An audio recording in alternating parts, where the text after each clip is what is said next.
Okay, we have up number one, information for council members located inside your tab. All members of the city council have had their packets, been able to look over this and see the various reports that have been filed by the different departments. We have up next public comment. There's no turn-in link at this time. So we go to item number one, consider approval for... Before you go through, I'd like to say something. Oh, go ahead. Before we get into that, I just want to say, Saturday, there was an event at the Nehemiah family at the Church Faith Temple, and there were a lot of people there. And before this thing took place, there was a comment on Facebook, and they wanted to know if they needed to have people come out and any military come out in their uniforms to have the appearance of security. And I answered them back, and I told them, I said, in Jasper, you don't need an appearance of security. I said, security will be provided. And I thank Chief McDonald and Mitchell Newman County. The city and the county came together in a joint effort, and they provided security for everybody that they even helped park cars. They did a beautiful job. And I just want to say, Chief, my hat's off to you. They did a tremendous job. I mean, everybody was safe. The people that thought they weren't safe, they even felt safe. I mean, it was just a beautiful event. And my hat's off to the city and the county. And there's one other thing I want to say too. Since it's been on me since Alpha Wright disappeared, since that day. And apparently we have a meth problem in Jasper. And if a 28-year-old man, young black man, can OD on meth and cocaine, then we got a problem. And what I'd like to see a joint effort between the city and the county. I'd like them to identify every drug dealer in the city limits, every drug dealer in the county. I'd like to identify every meth dealer, every place that you can manufacture it. I'd like them to be identified and brought to the county and to the city, and to the city council and to the county commissioners, that everybody will know what's going on in Jasper. I'd like to see this place cleaned up completely of all drugs.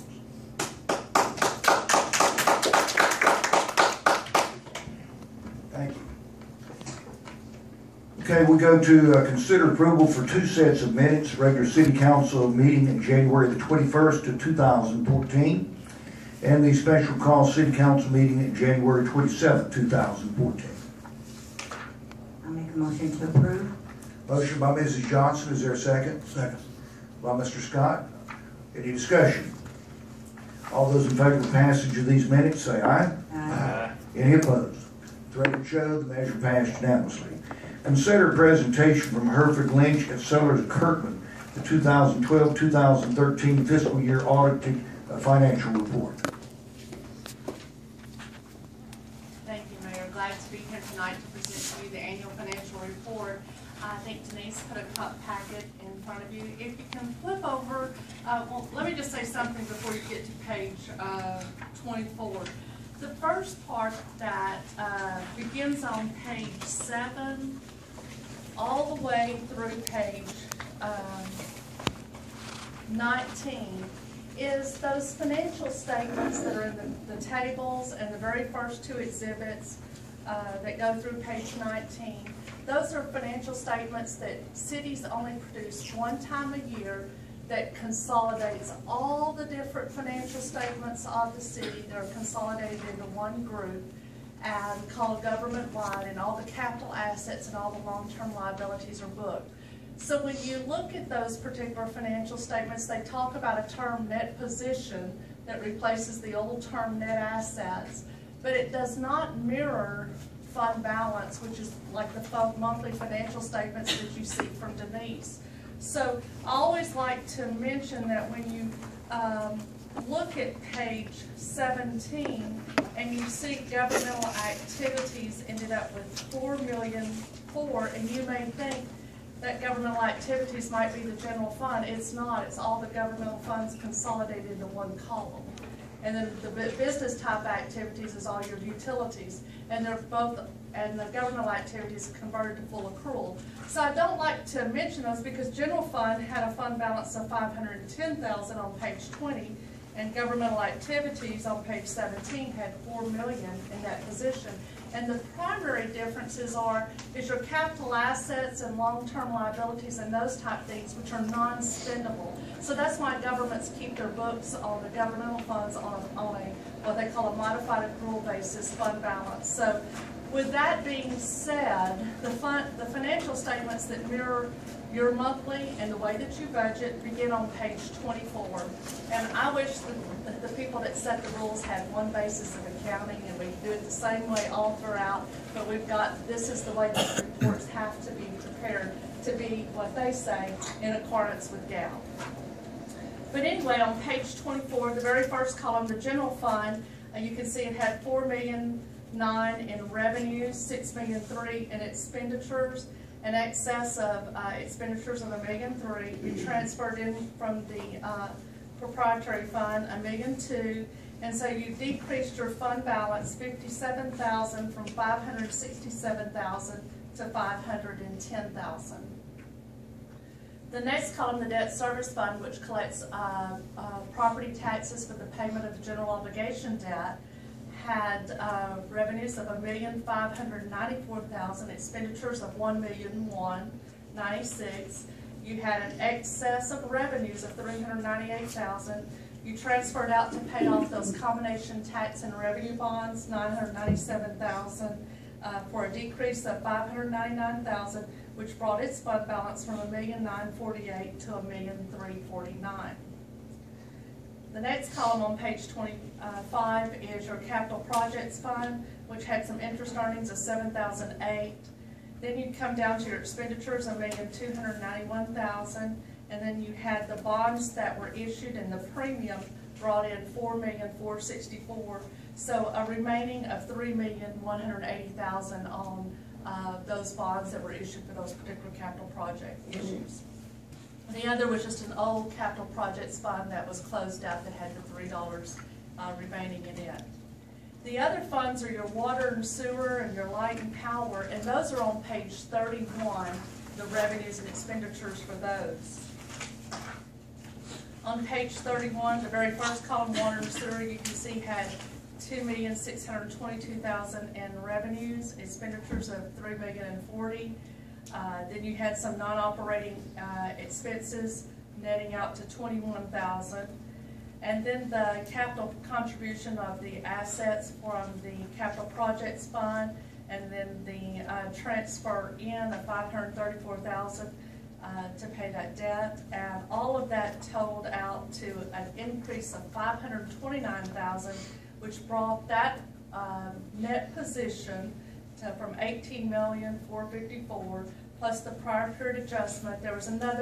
There were two pronouncements. That one was to reduce it $8,000 to ending net position of $18,975,000. And there were two governmental accounting standard changes last year that affected this report. One is a lot of it, the verbiage of GASB 63, that's changing verbiage of net assets to net position, net investment capital assets.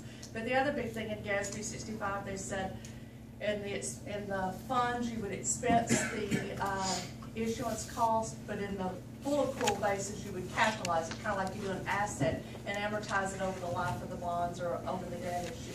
No longer GASB 65 says you'll expense those issuance costs and you won't capitalize them, amortize them as an adjustment of interest expense. So that was the amount of money that was in the asset section. The next column, the light and power fund, had $15,424,000 in revenues, $11,761,000 in expenses, operating income of $3,663,000. You had operating revenues of $23,000, and then coming on down your capital contributions, proceeds of the lawsuit settlement, and transfers out of $807,000. Your overall net change in position increased $3,659,000, which brought net position from $11,642,000 to $15,302,000. And if you look at page 30 at the very bottom, net position, and you say, well, in the other column, she was talking governmental funds, she said fund balance, and over here in these proprietary funds, she's saying net position. It's just two different methods of accounting. They say the proprietary funds are supposed to make, are like more to mirror a business, so that's why they're referred to as proprietary funds, because you charge a user fee, you have depreciation of equipment, and you're charging that fee to cover the cost of the water and sewer lines, your electrical lines, and operating it more like a business. But if you want to look at the unrestricted on page 30, that mirrors your fund balance. So you can see your water and sewer fund has $421,000 unrestricted, and your light and power fund rather than being $249,000. After those particular exhibits, probably the most important footnote is on page 45, and it gives you an overview of all the debt of the city. And it's broken out between governmental activities, which are your governmental funds that are paying the debt. So you can see the very first with the double underlines, you started with $6.7 million, you issued $4.9 million, you had reductions of $1.3 million, and then your ending balance $10,320,000. And then your business type activities that are by your water and sewer and electrical started with $1.5 million, $204,000, and not debt, but your compensated absence and other post-employment benefits. And then your reductions $1,190,000, and then your ending balance $599,482. And then of course the JEDCO's down there. And the tables that follow after that are to give you the breakdown, because you may say, well, what makes up those general obligation bonds at the top of the page, that $2,320,000? These are broken down on what makes up those particular issues, the table at the bottom of page 45. And then the top of page 46 is how that $2,320,000 is going to be paid out. And then the middle of page 46 is your certificates of obligation, and the table at the bottom of page 46 is how that $7,205,000 is going to be paid out.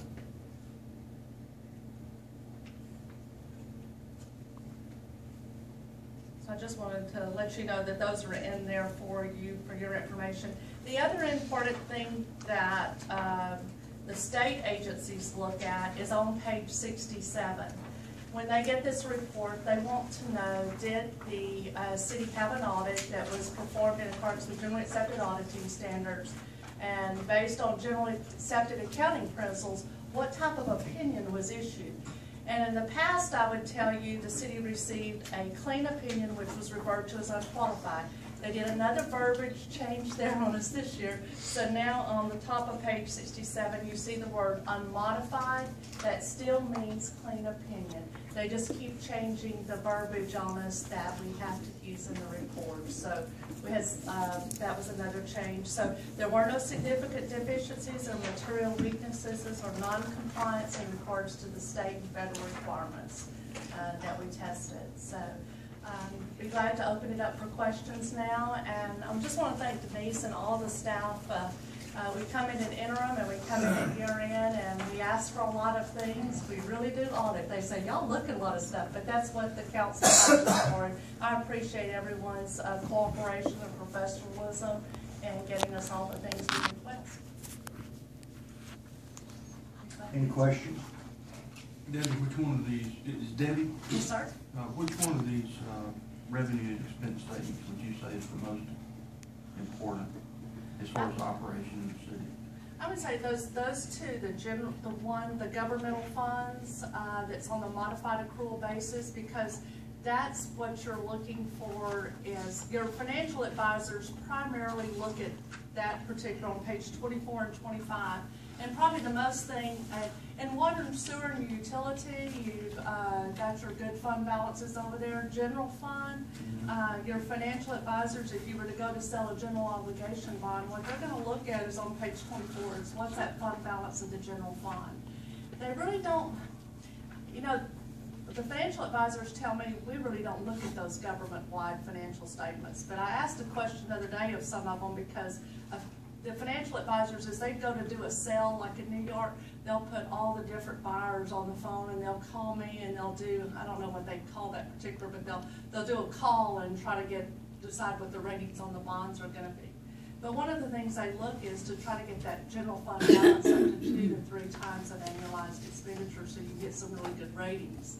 Because usually you get better rates on general obligation bonds than you do revenue bonds. So those are the things that you're wanting to look at. In your opinion, is the city sound Because I know Oh, yes, last the year we city got. sound is you could build that fund out, but you've got the money over in your proprietary fund, and it's not unusual for cities to, build the fund, the money into the proprietary funds and transfer it over to the general fund.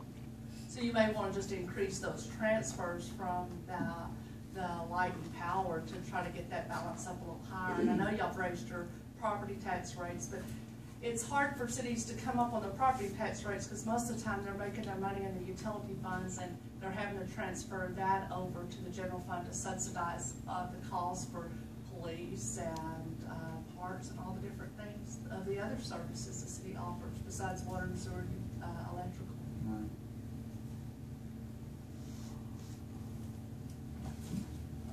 Any other questions? Thank you. Okay, we have up next number 3, consider ordinance number 2-18-14, panhandle. This is something that the police department has been, Mike, do we need a motion to accept this? I don't think so. Okay. It was just a presentation. Okay. Okay, Chief, you would like to discuss the panhandling ordinance? Basically, this ordinance is it's actually an aggressive panhandling ordinance to stop the citizens of our community, visitors of our community from being harassed in the parking lots of businesses, ATM machines, car washes, and other public places where people come up soliciting money from them. We've had significant complaints, numerous individuals that are doing this, probably half a dozen at least, that have been criminal trespassed, because that's the only tool that we have, from half of the businesses in the city. And instead of giving them a criminal trespass from a place where, when they do get their check, and they can go buy food, now they can't go into that business to buy their food when they have money. So what we're doing is we're asking the council to approve an ordinance where we can cite someone that approaches a citizen that doesn't want to be approached from soliciting money from them. It's a simple ordinance, and it also prohibits the aggressive conduct that we're seeing that some people are complaining about, the cursing at them when they don't give them money, the knocking on their windows, the following of the car. I think Councilman Schofield's had customers and employees of his business approached by some of these panhandlers.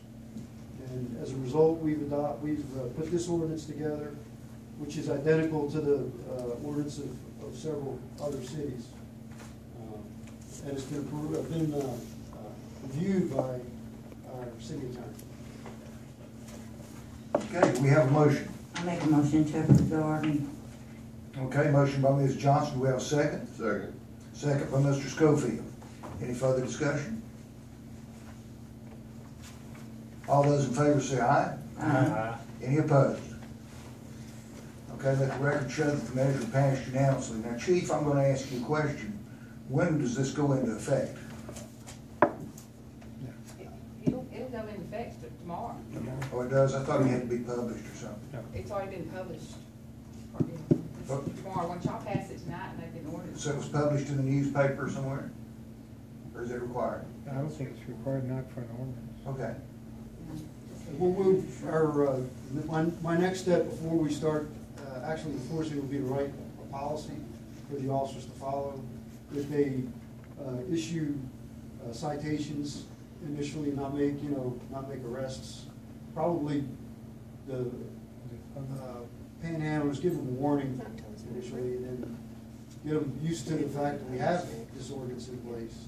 And then we're going to start enforcing it, issuing tickets. If they ignore the tickets after several citations, then we'll make an arrest. It'll be published in the newspaper after you approved it, so that there's a new Just to law. let you know how bad it is, I had a guy solicit me at the drive-in at the bank last week. I had one at Baskin's parking lot, and I fell for it. And I went home and said something about it. He said, I cannot believe you did that. He has been around for years doing that. Yeah. He approached me also. I didn't, we don't. What's his name, Raymond? I know you I don't don't know if we It's should the say same that, story. I don't know if we should say that publicly, but I can tell you, it's gonna Yeah, cut down on a lot of the automotive He parts. said he lived at a different place though. And I said, I Yes, thought that's you lived true. in Hempfield. Did you move? Yeah, I had one approach me at the Walgreens, need money to fix a flat tire. Just so happened I bought a tire repair kit at Walmart the day before, and I got it out of the toolbox. Gave it to him, I said, go fix your flat tire and leave the rest of it on my porch when you come by. Had never seen it since, still walked across the parking lot scratching his head. It was funny. Okay, up next, we have consider resolution number 2934 approving the adoption of the amended fair housing activity statement, Texas Action Plan as part of Community Development Block Grant Program. As you may recall, we had a public hearing on this just a little while before the meeting tonight. Do we have a motion? I'll make a motion. Alton made a motion. Do we have a second? My second. Second, Mrs. Johnson. Any further discussion? All those in favor say aye. Aye. Any opposed? Let the record show that the measure passed unanimously. Consider accepting a donation of a parcel of land, approximately 15 acres, that is adjacent to the Hart Chrysodium Superfund. Mrs. Denise, tell us about this.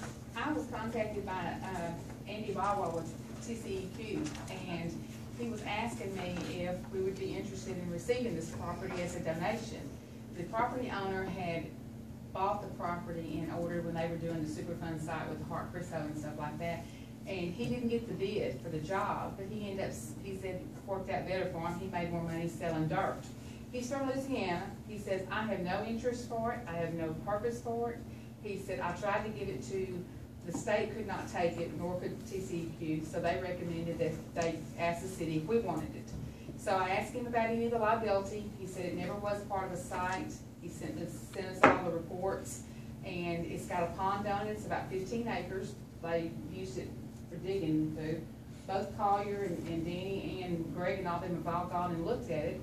You know, it's a good piece of property. We have access to it through Abel Vargas's car wash right there across the property to get it. That's not the only access, but that's the only access that's open right now. But he said, I'm not going to continue to pay taxes on it, so it's just eventually going to just, you know, so he just asked if we wanted it. And I just told him, I said I would, you know, I gave him all the, he sent all the information with his tax statements and reports and the water samplings and maps, and I just said, I just have to get y'all's approval, whether we wanted to or not. Greg and them file it anytime later on when they get finished with the Hart Crystal site, they will give that property to someone, and it may be us too. And if we ever have a need to have to put another wastewater treatment plant, that would be another location because of the gravity. So I'm just asking your direction. What's your recommendation? I think we ought to accept it. I mean, they said they were never part of the Superfund, so there was never any liability. What's the Everything- Superfund?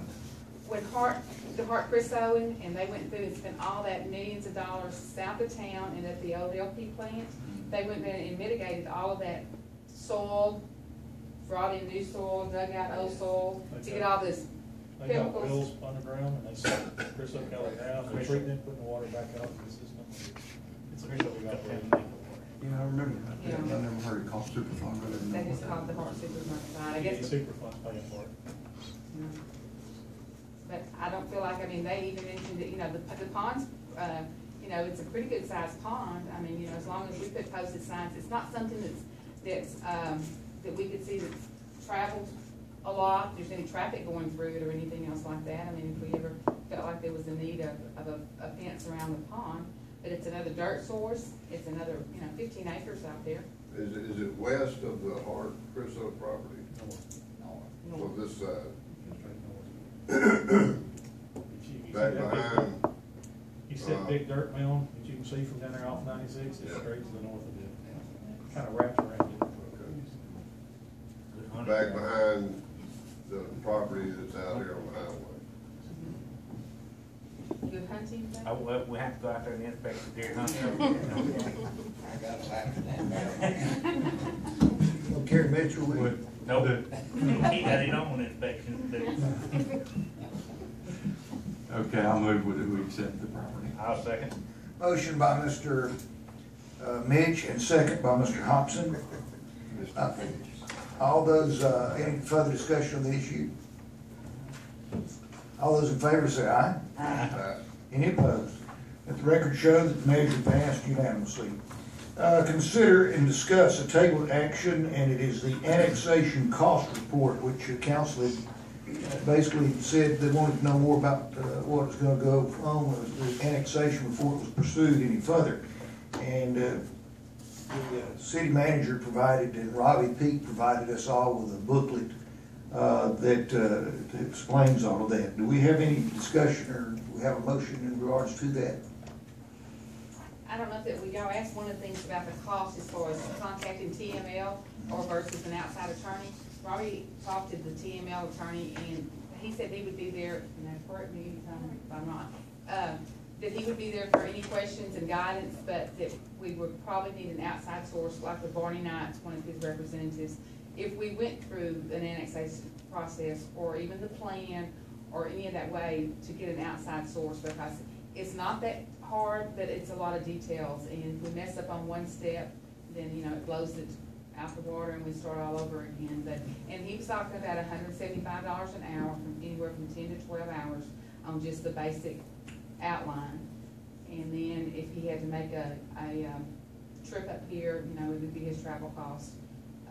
But there were the guidelines that he's, you know, specified that we had to follow, and just steps to go. So we just. How many residents out there? About 75 in Wild Acres. Do we know about Shady Acres? Shady Acres.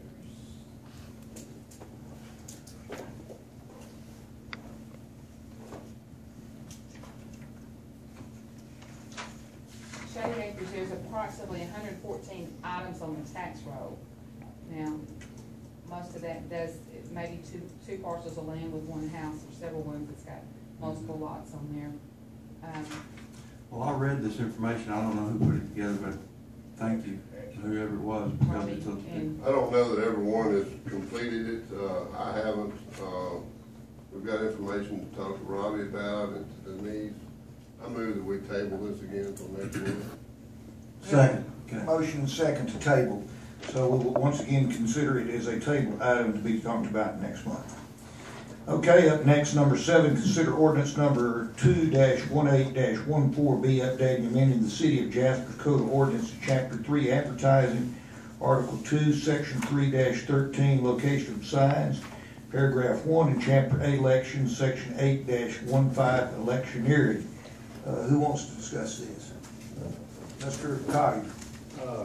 The state law was passed to allow electioneering on city-owned property during the elections, which changed things a little bit, and they give us the authority to adopt ordinances to not outlaw it, but to better control signage, interruption of traffic, and this sort of thing coming into vote. And the ordinance itself reflects that, you know, you can put signage up on city property, but you have to remove it on a daily basis. You can bring it back the next morning at 8 o'clock and put it back in the ground, and you can work, you know, the cars coming in. You have to park over to the side, because everything on the east parking lot is reserved for business at the City of Jasper and people coming in to early vote or to vote that day. It's basically the whole outline of the whole ordinance, and all it does is give us control, that we can control the traffic coming in and out of the city for business and for voting. And the people can still be on the property with their signs exposed and down, you know, for whatever. And it allows them still that authority to do this, but kind of puts us in control of any problems that may occur. And that's the gist of the entire ordinance. Is your recommendation that it be passed? Yes. The last time we had it out here, where we had kind of controlled some of it, it went so smooth, it was unbelievable. And we tried to kind of pattern this after the last time, and it worked so well that with very little offense to anybody, because you can still come on the property, you can still electioneer, you can still shake hands, and all this. Just can't interfere with traffic or anything of this nature. We have a motion. I'll make a motion to approve. Motion by Ms. Johnson. Do we have a second? I'll second. Second by Mr. McMillan. Any further discussion? All those in favor of passage of this ordinance, say aye. Aye. Any opposed? Let the record show that passed unanimously. Up next, we have number 8, consider approving the following order of election for May 10th, 2014. Notice of election for May 10, 2014, and set the date for canvassing is May the 10th, 2014 election for Tuesday, May 19, 2014. Do we have a motion? So moved. Mr. Scott made the motion. Do we have a second? Second. Second by Mr. Schofield. Any further discussion? All those in favor say aye. Aye. Any opposed? Let the record show the measure passed unanimously. Consider approving resolution number 2933, authorizing the City of Jasper and the Jasper Independent School District to enter into an interlocal agreement to hold a joint election. We have a motion. I make a motion. We have a motion by Ms. Johnson. Do we have a second? Second. Second by Mr. Scott. Any further discussion? All those in favor say aye. Aye. Any opposed? Let the record show that the measure passed unanimously. Consider approving a interlocal agreement between Jasper County and the City of Jasper for the May 10th, 2014 election. Do we have a motion? So moved. Mr. McMillan, do we have a second? Second. Second by Mr. Hobson. Any further discussion? All those in favor say aye. Aye. Any opposed? Let the record show it passed unanimously. Up next, number 11, consider appointment of Mrs. Eileen Lindsay and Mrs. Diane Grettencourt to the Jasper Public Library Advisory Board. I make a motion to approve. Motion by Ms. Johnson. Second. Second by Mr. McMillan. Any further discussion? All those in favor say aye. Aye. Okay, any opposed? Let the record show the measure passed unanimously. We have an addendum that was added. I did this, sometime back, we talked about what we're gonna do with the Boys and Girls Club building, the old post office, and we've really never done anything with that. It seems like we got sidetracked on other issues that came up. And I understand that the minutes would reflect that there was a committee appointed. Do you have that, the list of committee members? I do. Could you read it for us? Denise Kelly, Mayor Lout, Tommy Schofield, and City Attorney Michael Ratcliffe. Okay. Is that committee still okay with everyone? And we'll meet very shortly and try to come back with of course, there'll be no action taken. This group will come back to council for your approval. Okay, consider request from Ann Allison Smith requesting the committee be formed to address and get something accomplished in the downtown area. Ms. Smith. We talked about this a year ago, Right? and nothing that I can see has happened, and I'm just wanting to get some sort of committee going to where we can take some action on these buildings downtown that my guests want to know what's wrong with our downtown. Right. And I have guests coming from all over the world, and I can't explain it to them. And it affects my bottom line, what we have to offer here, and I want to be a part of it. And I've offered my services to clean windows, clean out the trash on these buildings, whatever it takes, or to make them, the owners, responsible for the upkeep of their sidewalk, whether it's weed eating or cleaning their windows, some sort of association, downtown association. I'm not familiar with what's been done in the past, but I grew up here, but I finished growing up in Spring, Texas, and we had a downtown association that people were responsible and had actually were fined if they did not comply to these ordinances that protected the look of what we had to offer.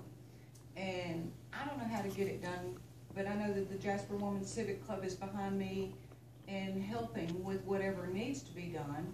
And there's other citizens that I know that would be helpful, but we need to get into these buildings or need to get to these owners, because they may sell them, and we could sell them to a developer that would do something like build shopping. And I know that there's a parking problem. I really don't see there's a parking problem.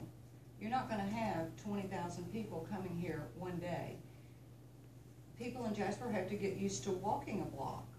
And if they'll drive to Houston and go to the mall, and they walk a half mile to get into the building, to get to the shops.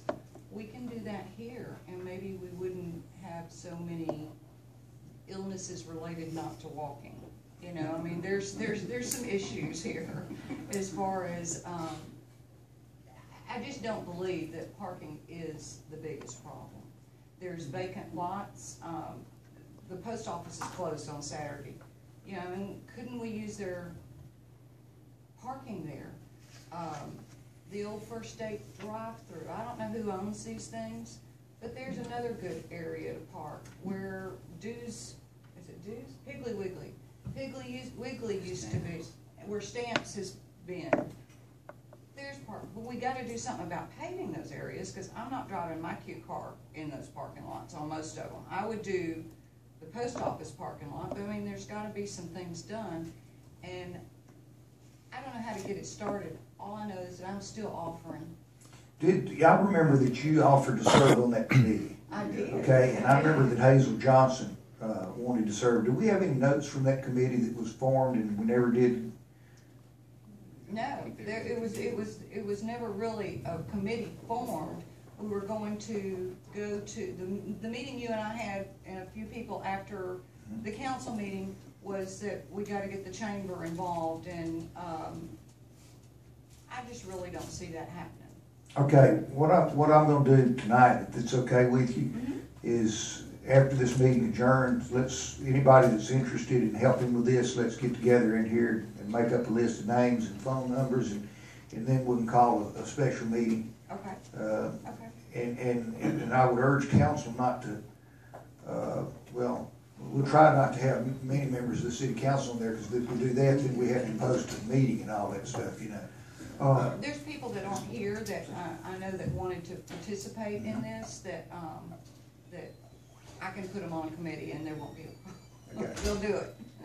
Councilman? Also, you know, not only does the downtown area need cleaning up, but the whole city needs cleaning up. I mean, you ride around Jasper and take a look. We're looking at an annexation, and we're not taking care of what we got. We've got streets that are falling apart in our communities. I mean, and we need to get the city cleaned up and focus on getting some jobs in here. If we get this city cleaned up, somebody may want to bring some jobs. If we're going to bring a job in here, and then you got a Lexington, got to drive down some of these, you can forget it. Some of these streets, you can forget it. I've adopted the highway that's closest to my business, and I adopted a highway in spring for Special Olympics because it was a cause that I felt very close to, and we wanted to give back to the community that was giving to us, and so I taught my Special Olympians that we clean the highway. Well, some of the businesses need to adopt their block, or, you know, something. And you get a free sign. You know, the state will give you a free sign if you adopt it. And then the main focus is a lot of our streets are in pitiful condition. And they need to be redone. They need to be. I know grant money we can only do so much with the recovery fund, but there's always another way to do this stuff. We can get a lay down machine. We got enough guys working in the city, half of them ain't doing nothing know-how. Put another crew together. Well, it's kind of a cyclical thing too. I mean, we're badly lacking a tax base, and with those tax dollars and tax base comes the money to repair streets. We're also charged with you know, correcting blighted areas as a council. And we can get some jobs in I mean, we may be getting to the point now where we have parts of our downtown which could be defined as blighted. You know, abandoned buildings, things that are just being turned into storage places. They've lost their economic value. They've lost their market value. And so maybe we need to become a little more aggressive at doing some things and thinking outside the box. I think Mr. McMillan needs to be on that committee. I can't do any more committees. We've got some folks. Boy, you want to say something right there? Sir, if I may, some of you may know that we did a great deal of work in having a lot of the buildings redone. We tried to stay true to historical color charts and things of this nature. Nick Matthews on Lamar Street was extraordinarily supportive in that measure, so you know that those buildings are there.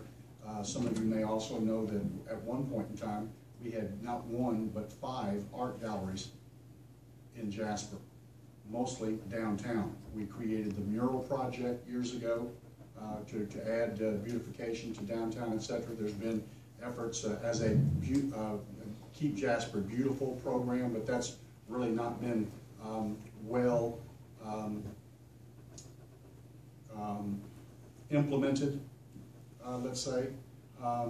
But there is a parking problem in downtown. I would respectfully argue that point because I had so many customers for 4 years when my wife and I had 2 galleries of the 5 say that, well, you know, I tried to come by, but there was no parking and you know, to get into your shop. Now, obviously, there's no parking problem on the weekend, but you can't run a business solely on weekends and stay in business. Of course, the hurricanes came, both of them, and a lot of those galleries, including ours, we had to close because we lost just way too much money and our traffic stopped coming in at that point in time.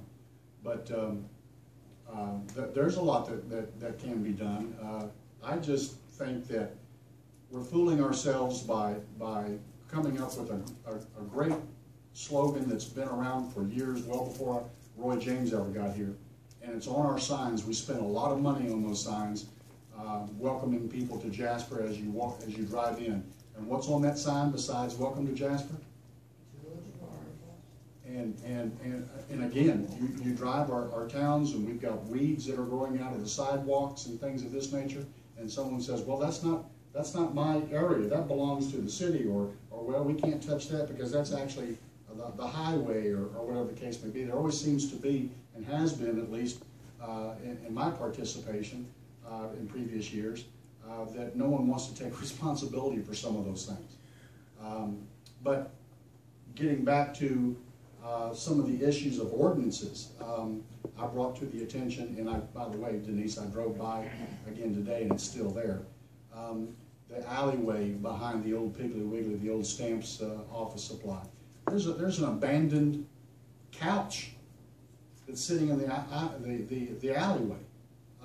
I see it every single day. Let me say something too, that those issues down there are very, around that downtown area, it's looking worse every day. But it's a very complicated situation. For instance, the city has tried, the fire marshal has diligently tried to do something about one building down there, and even to the point that we would maybe tear it down because it's full of mold and the roof's falling in and everything. But we can't do it because it's attached to those other walls on each side. You see what I'm saying? So it's a very complicated deal. That the fire marshal has tried to work on those projects, and it's just you meet one deal after another. But we got to move forward. And everybody that's interested in serving on that committee, if you would stay after this meeting. We have nothing else on this agenda that can be legally discussed or voted on, so I move that we stand adjourned at this time.